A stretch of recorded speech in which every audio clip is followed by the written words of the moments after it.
जय भीम। जय भारत, जय संविधान। और बहुजन समाज में जन्मे सभी संतों, गुरुओं, महापुरुषों को नमन करते हुए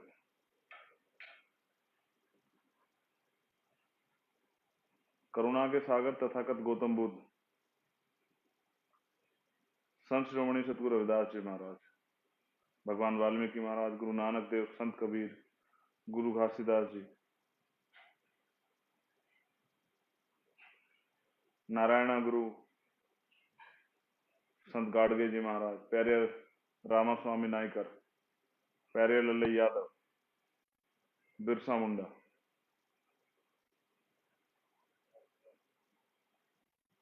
छत्रपति शिवाजी महाराज, छत्रपति साहू जी महाराज,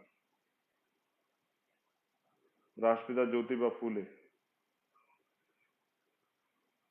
जननायक कर्पूरी ठाकुर, बाबू जगदेव प्रसाद कुशवाहा, बाबू जगजीवन राम,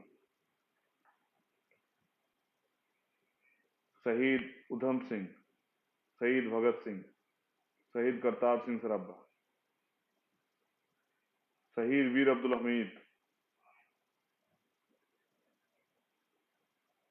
माँ रमाबाई, माँ फातिमा शेख, माँ झलकारी बाई, माँ अवंतिका बाई लोधी, महाराजा बिजली पास, उदा देव पास,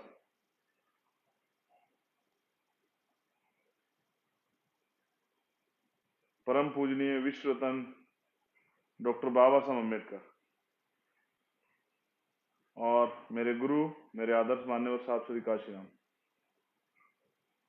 आप सभी को नमन करते हुए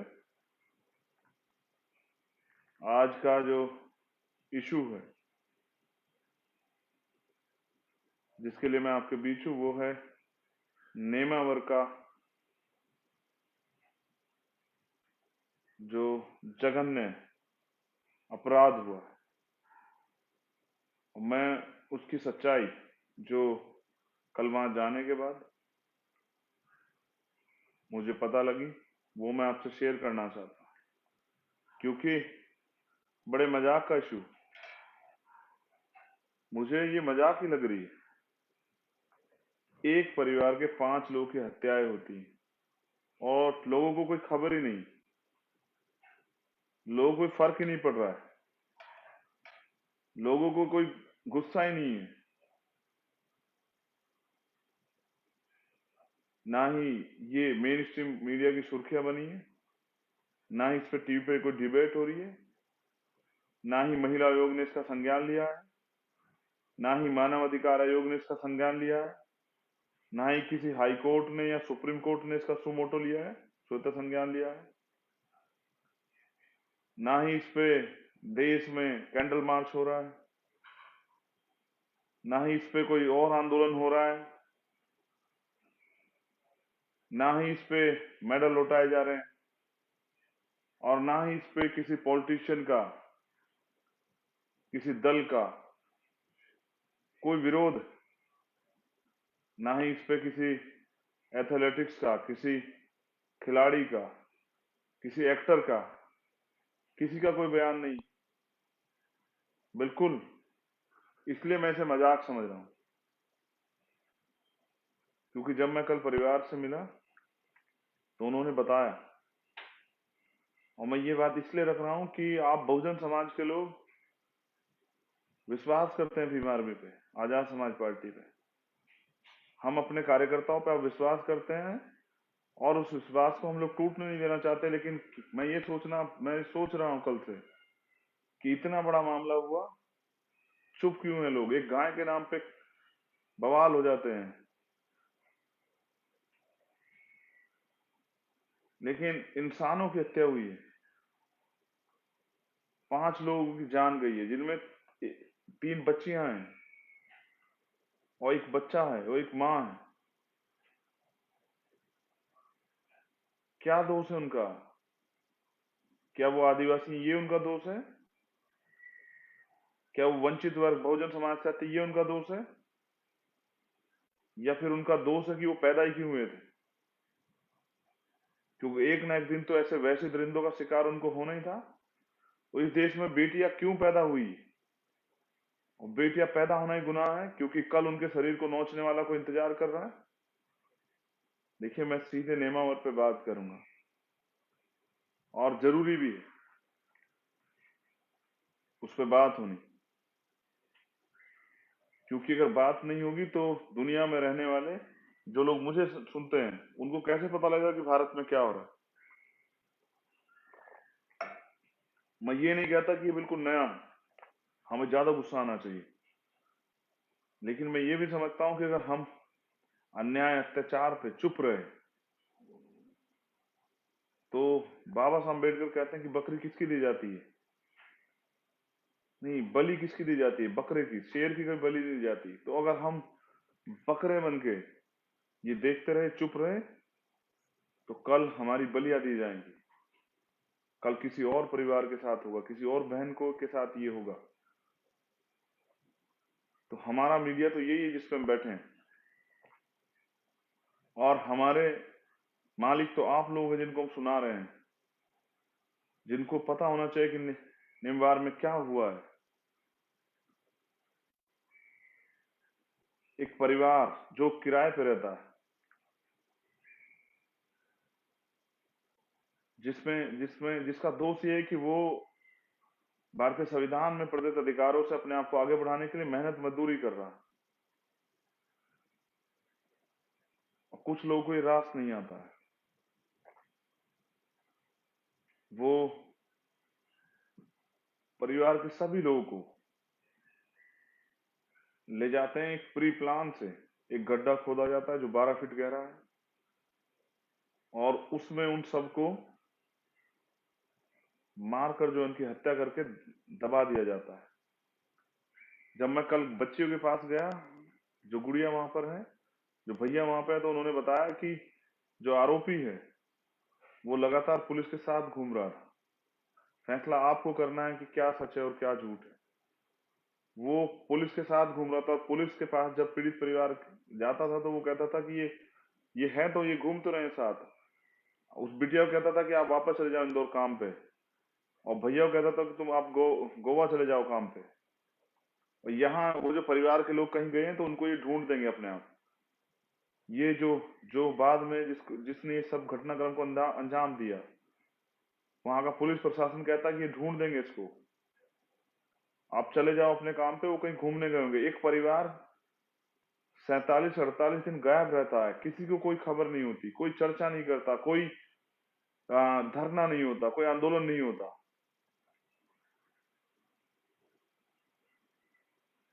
परिवार ने मुझे बताया कि उस गड्ढे में सबसे नीचे वो छोटा बच्चा जो 8 या 12 साल के लगभग था, उसको डाला गया मारकर, जो अपने कपड़ों में था। और उसके बाद उस माँ को, उसको दूसरे नंबर पर डाला गया, और बाद में उन 3 बच्चों को जिनके शरीर पे कोई कपड़ा नहीं था। परिवार ने आशंका जताई है कि उनके साथ सामूहिक दुष्कर्म हुआ है, और फिर उनकी उनकी जो है ना हत्या की गई। ये भी नहीं पता कि वो कितने दिन तक उन्होंने ये अपराध, ये जुल्म जाति झेली है, किसी को नहीं पता है। और क्या आप समझते हैं, आप पढ़े लिखे लोग या सुनने वाले लोग, कि 7 दिन के बाद, 3 दिन के बाद जो है ये रेप की पुष्टि नहीं होती है, जख्म भर जाते हैं 1 हफ्ते में, और 48 दिन बाद जो है डेड बॉडी मिली, तो क्या न्याय होगा? 5 लोग गायब होते, लोकल प्रशासन को कोई फिक्र नहीं होती, ना सरकार को चिंता होती है। पीड़ित बच्ची जो है, उसका कहना यह कि हमें जो है बार बार थाने में बिठा लिया जाता था, रात को 11-11 बजे हमें वहां से भेजा जाता था, हम पे शक किया जा रहा था। शक इसलिए किया जा रहा था कि मामले को दबाने की तैयारी चल रही थी। वो तो धन्यवाद देता हूं वहां की लोकल मीडिया का, और उन यूट्यूब चैनल का, और उन साथियों का जो जिन्होंने इस आवाज को हम तक पहुंचा दिया, और जिन्होंने इस आवाज को वहां से उठाया। ये जो शक मैं आपके सामने जाहिर कर रहा हूं, बहुत बड़े बड़े लोगों की गर्दन फंसी हुई है, बड़े बड़े सफेद पोश, बड़े बड़े अधिकारी, उन आरोपियों को बचाने के लिए। तो जब मैं गया और मैंने उस परिवार को सुना, मैं तब से तकलीफ में हूँ। और वहां के फिर मैंने कार्यकर्ताओं से चर्चा की रात को 2 घंटे की भाई इस न्याय की लड़ाई को मजबूत करना है, ताकि दोबारा किसी, देखिए जो घटना हो चुकी है वो आपसे नहीं हो सकती, लेकिन मैं भी समझता हूँ, लेकिन मैं समझता हूँ भविष्य में किसी के साथ ऐसा ना हो, तो हमें मजबूती से इस लड़ाई को लड़ना है। और मैं आपके सामने इस पर चर्चा इसलिए कर रहा हूँ क्योंकि कोई मीडिया चैनल इस पर डिबेट नहीं कर रहा है, कोई उनका स्टेटमेंट नहीं ले रहा है। तो मुझे उनकी आवाज बन के आपके सामने बात रखना पड़ रही है कि मैंने कल भी कहा कि वो तेजाब, वो यूरिया, वो नमक डाल के जब उन परिवारों को जला गया है, उस परिवार को, उन हमारी बहनों को, वो उनके ऊपर नहीं, वो यूरिया और तेजाब हमारे शरीर पे, क्योंकि वो हमारा परिवार था, वो हमारे ऊपर डाला गया है। हमें तकलीफ होनी चाहिए, हर उस व्यक्ति को तकलीफ होनी चाहिए जिसके घर में बहन है, बेटी है, माँ है, भाभी है, चाची, सबको तकलीफ होनी चाहिए। लेकिन देश में तकलीफ नहीं है, क्योंकि उनके लिए ये दलित, आदिवासी, पिछड़े, अल्पसंख्यक लोग, इनके साथ तो ये रोज होता है। ये तो पैदा इसलिए हो कि इनके साथ ये हो, तो इनके मरने पे क्यों रोना है? ये तो कीड़े मकोड़े, इनका कोई जीवन थोड़ा ही है। इनको तो भारतीय संविधान से थोड़े से अधिकार मिल गए, वरना ये कौन लोग हैं? इनको तो जीने का अधिकार नहीं है, अच्छा खाने पहनने का, सोने का अधिकार नहीं है, मकान बनाने का अधिकार नहीं इनको। इनके मरने पे भी, इनके साथ हत्या, रेप होंगे, इनके पे भी क्यों हल्ला हो? इस पे तो सन्नाटा रहना चाहिए। ये तो कुछ लोगों का जन्म से अधिकार है कि ये इनके साथ ये किया जाए, लेकिन मैं ये समझता हूँ कि अन्याय करने वाले से ज्यादा अन्याय सहने वाला दोषी होता है। हम लोग हर घटना पे चुप हो जाते हैं। वो चुप्पी वो चुप्पी इंतजार है दूसरी घटना को होने का, और हम लोग ये सोचते हैं इस घटना से हमारा क्या है, ये हमारे परिवार के साथ थोड़ा ही हुआ है। आप लोग समाज में रहते, एक सभ्य समाज में, बहन बेटी किसी की हो, ये जुल्म ज्यादती किसी के साथ हो, तकलीफ होनी चाहिए। इसलिए हमने तय किया है कि सभी जिला मुख्यालयों पे हमारी यूनिट और वहां जो और साथी संगठन है उनके साथ मिलकर आंदोलन किया जाएगा। कब तक ये मेन स्ट्रीम मीडिया और ये गूंगी बहरी सरकार हमारी आवाज नहीं सुनेगी? मैं तो कल ये भी चैलेंज करके आया हूं कि अगर एक हफ्ते में मुख्यमंत्री परिवार से मिलने नहीं आते और वो सीबीआई जांच की घोषणा नहीं करते, क्योंकि जैसा मैंने आपको बताया कि इतने लंबे समय तक इस मामले को दबा के रखा गया, छिपा के रखा गया, और उसके बाद पीड़ित परिवार डर के साए में है, परिवार पलायन करने की बात कर रहा है। ऐसे समय में अगर हमने इस लड़ाई को नहीं लड़ा तो लोगों का न्याय से भरोसा उठ जाएगा, लोगों का काम करने वाले लोगों से भरोसा उठ जाएगा, लोगों का आंदोलनकारियों से, संघर्षशील लोगों से विश्वास उठ जाएगा। तो वहां की भीम आर्मी और आजाद समाज पार्टी की यूनिट ने तय किया है कि आने वाले समय में वो जिला मुख्यालयों पर धरना देंगे, 1 दिवसीय धरना, फिर विधानसभा घेराव होगा, फिर मुख्यमंत्री का घेराव होगा, उसके घर का घेराव होगा। और क्योंकि साइकिल यात्रा उत्तर प्रदेश में चल रही है, बहुजन साइकिल यात्रा, तो मैंने भी ये तय किया कि अगर वहां की यूनिट कहेगी मुख्यमंत्री तब भी नहीं सुनेंगे, तो नेमावर से ही भोपाल तक अपने साथियों के साथ पैदल मार्च किया जाएगा। किसी भी कीमत पर अन्याय बर्दाश्त नहीं किया जाएगा। देखिए, लोकतंत्र और न्याय प्रणाली इसलिए है, संविधान इसलिए है कि जिस व्यक्ति जो पीड़ित है वो संतुष्ट होना चाहिए न्याय के मामले में। तो जब पीड़ित परिवार ये मांग कर रहा है तो मुख्यमंत्री क्यों नहीं इसकी इजाजत दे रहे हैं? क्या किसी को बचाया जा रहा है? क्या किसी को छिपाया जा रहा है? क्या किसी सफेद पोस्ट की गर्दन फंस जाएगी? और सीबीआई जांच भी सुप्रीम कोर्ट के जजों के निर्देशन में, जिससे कि स्टेट गवर्नमेंट जिसने अब तक न्याय नहीं दिया वो इस न्याय को बाधित ना कर सके। हमारी तो राजनीति यही है। साइकिल यात्रा छोड़ के मैं इसलिए गया, और अगर मुख्यमंत्री नहीं जाएंगे तो बिल्कुल चला जाऊंगा वापस दोबारा, क्योंकि हम तो हैं इसलिए, हम जन्म इसलिए हैं कि अपने लोगों को न्याय दिला सकें। और एक नारा भी था वहां कि एक तीर एक कमान, SC ST एक समान, सारा बहुजन एक समान। और बहन बेटियों के मामले में बाबा साहब अम्बेडकर ने हमें संघर्ष करना सिखाया है। कामयाबी के लिए चाहे जुनून, फिर मुश्किलों क्या औकात है।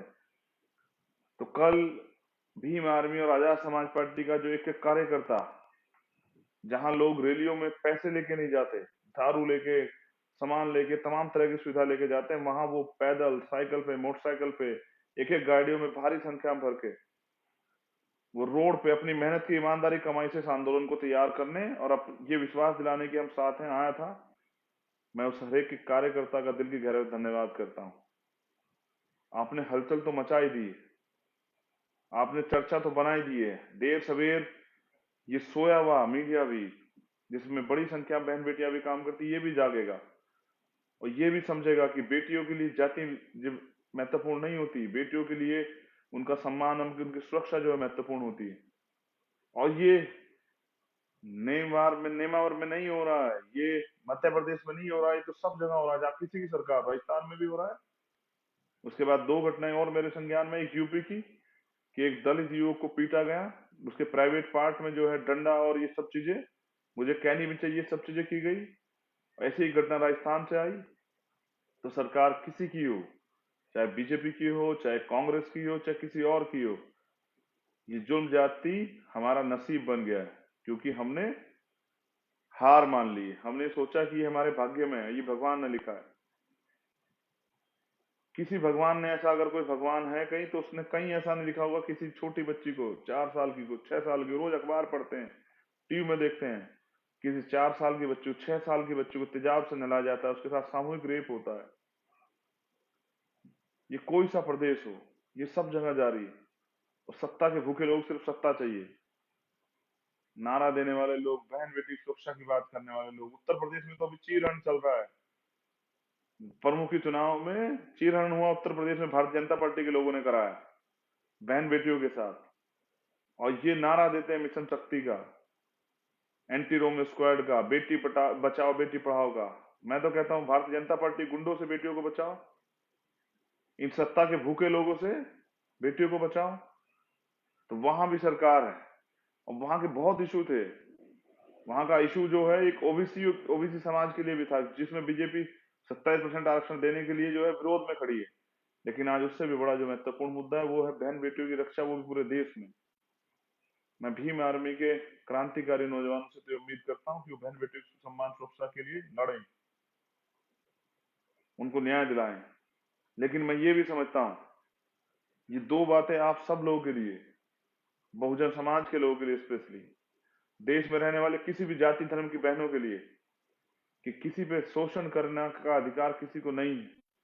किसी बहन का रेप करने का, उसकी हत्या करने का, उसके ऊपर तेजाब डालने का अधिकार किसी को नहीं है। भारतीय संविधान सबको बराबरी के अधिकार देता है, लेकिन ये तो हो रहा है और हम लोग चुप। लेकिन मैं ये भी समझता हूँ, मान्यवर काशीराम साहब कहते थे कि जो शासक समाज होता है, जो ताकतवर समाज होता है, उसकी बहन बेटों पे कभी अत्याचार नहीं होते।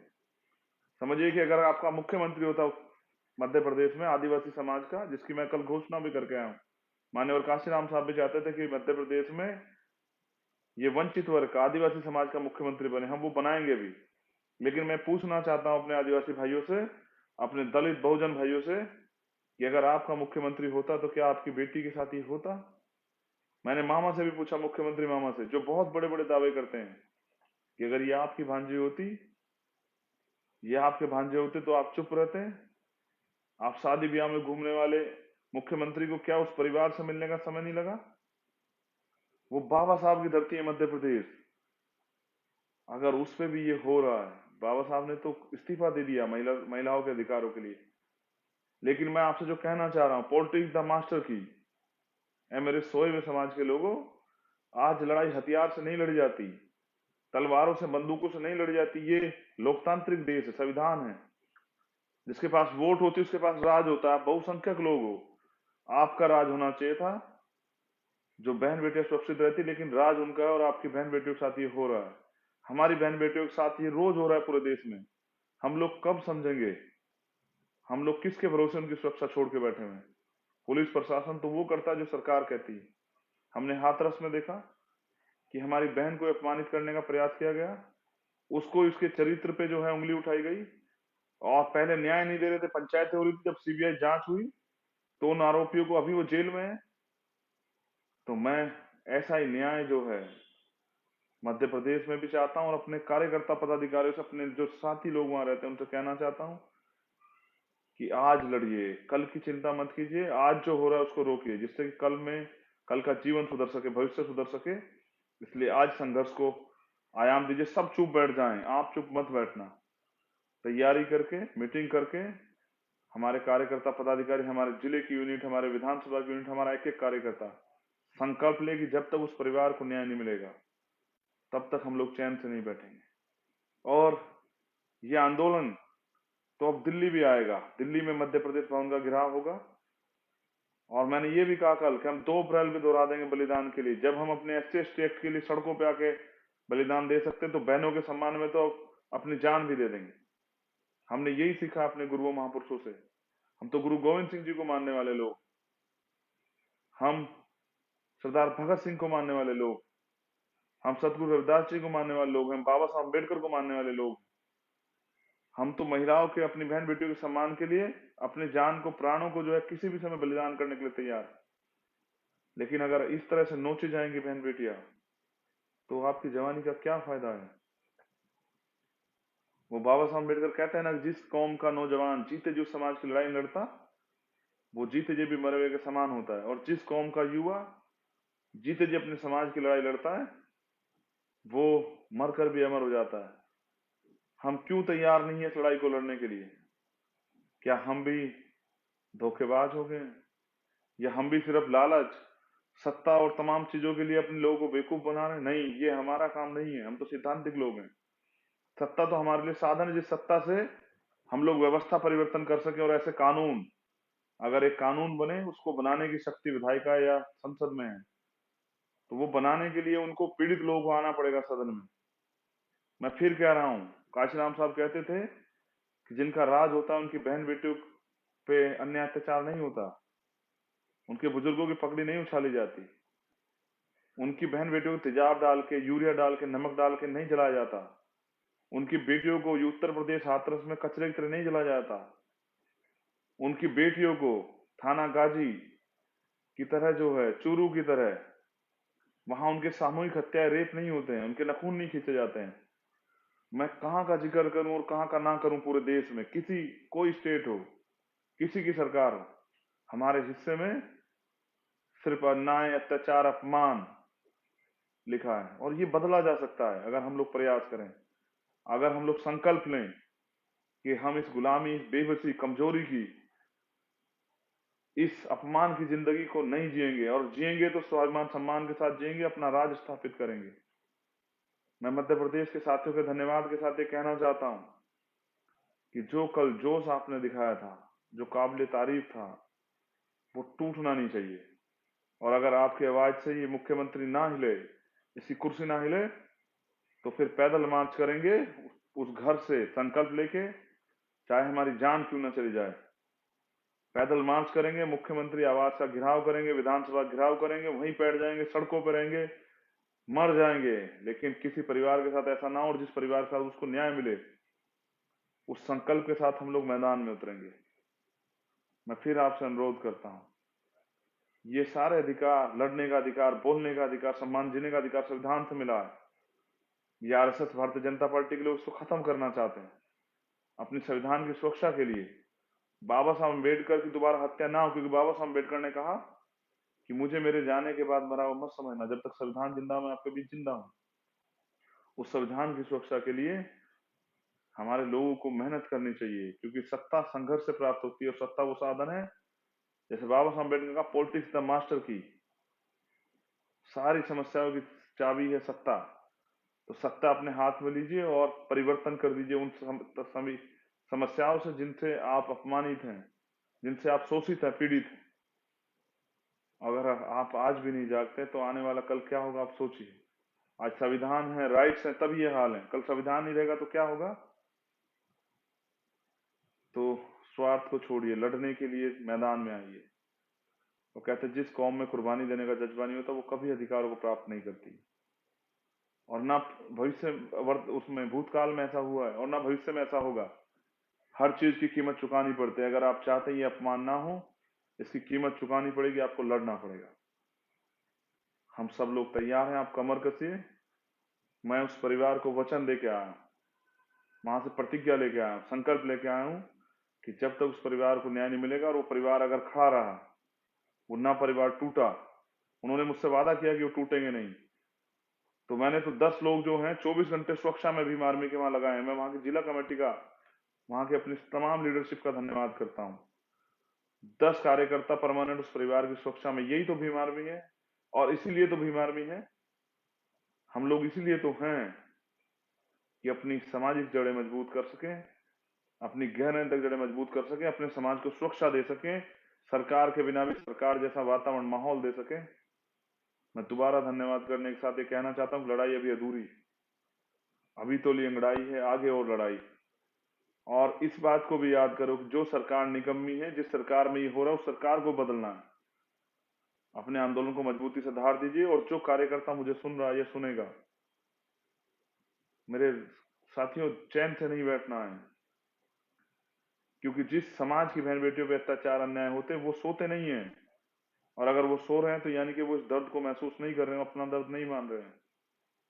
इस तकलीफ को अपनी तकलीफ बनाइए और वो दर्द यहाँ तैयार कीजिए। अपनी जबान पे शहद रखिए, अपने दिमाग में जो है ठंडक रखिए, अपने दिल में गुस्सा तैयार कीजिए और उस गुस्से से संघर्ष की भावना को तैयार कीजिए और बल तैयार कीजिए। मध्य प्रदेश में के कोने कोने से आवाज आनी चाहिए, और ये भी आवाज आनी चाहिए कि भविष्य में किसी परिवार के ऐसा हो, इसकी शक्ति भी दिखनी चाहिए। बहन बेटियों को भी तैयार कीजिए कि वो अपनी सुरक्षा स्वयं कर सके, उनको भी बराबरी का दर्जा दीजिए, उनको भी आगे निकालिए, उनको भी जो है अपने आत्म सुरक्षा की जो है ट्रेनिंग दिलाइए। उनको कमजोर मत बनने दीजिए, उनकी ताकत बनिए, उनको आगे खड़े कीजिए, उनके पीछे खड़े होइए सपोर्ट में। ये जाति का दंश, ये अन्य अत्याचार अपमान का दंश बहुत गहरा है और ये सदियों से है। इसको खत्म करने के लिए सोचिए, अगर आप यही खत्म करना चाहते हैं तो भी तो आपको कानून बनाने के लिए सदन में आना पड़ेगा। अगर आप संसद में बहुमत में नहीं होंगे तो कैसे आप खत्म कर पाएंगे इसे? और कैसे आप वो कानून बनाएंगे जिससे बहन बेटियां सुरक्षित रहें, उनका जीवन सुरक्षित रहे, उनका स्वाभिमान सम्मान बचा रहे। और वो आधी रात में, जैसे पेरियार साहब कहते थे कि वो आधी रात में कुछ मील अगर पैदल घूम लेती है अकेली कोई बहन बेटी, तब मैं इस समाज को मानूंगा कि सभ्य समाज हो गया है, तब मैं मानूंगा समाज का, इस देश का विकास हुआ है। और बाबा साहब अम्बेडकर ने भी कहा, किसी भी समाज का पैमाना, उसकी उन्नति का पैमाना उस समाज में रहने वाली, उस देश में, उस प्रदेश में रहने वाली महिलाओं से मैं मापता हूँ। बहन बेटी की सुरक्षा पे खड़े रहिए। मध्य प्रदेश जिंदाबाद, लेकिन जय भीम, फुल जोहार, लेकिन इससे काम नहीं चलेगा। इस मुख्यमंत्री को आपकी ताकत का एहसास होना चाहिए। हर जालिम को, ये सोच रखने वाले हर वैसी दरिंदे को इस सोच का एहसास होना चाहिए कि अगर ऐसा सोचा भी तो उसका परिणाम क्या होगा। ये लड़ाई आपको अपने सहारे पे लड़नी पड़ेगी। जब आप शुरू कर देंगे तो बहुत सारे लोग लड़ने के लिए आ जाएंगे। तो ये देख रहे हैं ना, ये बाबा साहब अम्बेडकर, शिक्षित बनिए, संगठित रहिए, संघर्ष कीजिए। मैं फिर आपसे कह रहा हूं कि ये लड़ाई आपको अपने भरोसे लड़नी पड़ेगी, अपने दम पे। अगर आप अपनी बहनों से प्यार करते हैं, उनका सम्मान करते हैं, उनकी सुरक्षा करना चाहते हैं, और इस गुलामी के, अपमान के, इस दर्द के जीवन से क्या क्या नहीं सहा होगा मेरी उन बहनों ने, और किस तरह के अपमान से नहीं गुजरी होंगी, वो रूह कांप जाती है सुनने के बाद। अगर इस दर्द को अपना दर्द मानते हैं तो सोइएगा मत, तैयारी कीजिए और बताइए कि हम जिंदा कौन। हम सरकार बदलने का नहीं, हम सवेरा होने का इंतजार नहीं करेंगे। हम इस मध्य प्रदेश को इतनी जोर से जो है आवाज लगाएंगे कि सदन में, सरकारों में बैठे हुए नेताओं की, मुख्यमंत्री कुर्सियां कांप जाएगी, अधिकारियों की जो है उनकी कुर्सियां हिल जाएंगी। हम बहुसंख्यक आबादी हैं, फिर भी ये क्यों सह रहे हैं? क्योंकि सत्ता में नहीं है। सत्ता भी हमारी आएगी, राज भी हमारी आएगा, हमारा व्यक्ति का मुख्यमंत्री बनेगा। लेकिन अभी तो अपनी बहन बेटियों की, क्योंकि अभी आप सत्ता में नहीं है, तो अपनी बहन बेटियों की सुरक्षा कीजिए। मैं धन्यवाद करता हूं कल के आंदोलन को मजबूत करने के लिए, लेकिन इस अधूरी लड़ाई से फायदा नहीं होगा, इसको पूरा लड़ना है, जीतना है, बहनों का अपने प्रति विश्वास मजबूत करना है, इसलिए न्याय दिलाना है, उसके लिए संघर्ष करना है, उसके लिए लाठी गोली मुकदमा जेल कुछ भी हो जाए, जान क्यों चाहे पीछे नहीं हटना है, क्योंकि हमने तो यही सीखा कि हमारी बहनों का सम्मान ही हमारा सम्मान। जय भीम, जय भारत। आप सभी का धन्यवाद, और नजर बना के रखिए, ये फायदा हुआ है भीम आर्मी के संगठन बनने सब जगह कि इन घटनाओं की जानकारी हमें लग जाती है, और जब पहले तो ये घटना तब जाती थी, अब इनकी जानकारी लग जाती है सोशल मीडिया के जरिए, संगठन के जरिए हम तक खबर पहुंच जाती, तो हम भी चले जाते हैं कार्यकर्ता के रूप में इस आंदोलन को आगे बढ़ाने के लिए। मैं फिर से धन्यवाद देता हूँ सभी कार्यकर्ताओं का, लेकिन मैं इसलिए धन्यवाद दे रहा कि आप घर बैठ जाए, इसलिए धन्यवाद दे रहा हूँ कि आप इस लड़ाई को और मजबूती से लड़ें। जय भीम, हुल जोहार, हमारी एकता जिंदाबाद। बहन बेटियों के सम्मान में भीम आर्मी आजाद समाज पार्टी मैदान। जय भीम, जय भारत।